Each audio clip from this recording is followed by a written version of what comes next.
বেশ কয়েকদিন ধরেই সোশ্যাল মিডিয়ায় ছড়িয়েছে খবর অভিনেতা সায়ক চক্রবর্তী বিয়ে করতে চলেছেন। কলকাতায় বাইপাসের ধারে অভিজাত এলাকায় জমি কিনেছেন তিনি। শুধু প্ল্যান আসার অপেক্ষা। কিছুদিনের মধ্যেই শুরু হবে বাড়ি তৈরির কাজ। তার আগে আবারও নয়া চমক। সোমবার দিনভর ব্যস্ততার মাঝে হঠাৎই এলো খবর, শহর থেকে খানিক দূরেই কি বিয়ের আসর বসেছে সায়কের। এই সময় অনলাইনের কাছে এসেছে গায়ে হলুদের এক ঝাঁক ছবি। সকলেই মুখিয়ে পাত্রীকে। দিন দুয়েক আগে শায়ক নিজেই পোস্ট করেছিলেন, ভাবছি এবার বিয়েটা সেরেই ফেলি। তারপর থেকে বহু ফোন গিয়েছে তার কাছে, তবে এ ব্যাপারে মুখ খোলেননি অভিনেতা। এবার গায়ে হলুদের ছবি প্রকাশ্যে আসতেই আরও একবার যোগাযোগ করা হয়েছিল তার সঙ্গে।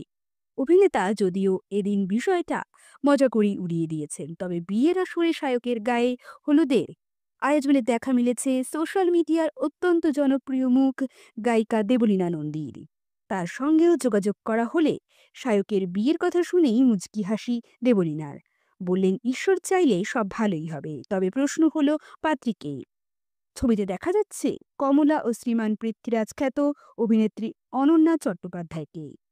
একেবারে কোণে রূপে তাকে দেখা যাচ্ছে পর্দায়। এই দৃশ্য দেখে যে মনে খানিক প্রশ্ন জাগছে না তাই নয়, সত্যিই কি বিয়ে করলেন শায়ক, নাকি কোনো শুটিংয়ের দৃশ্য?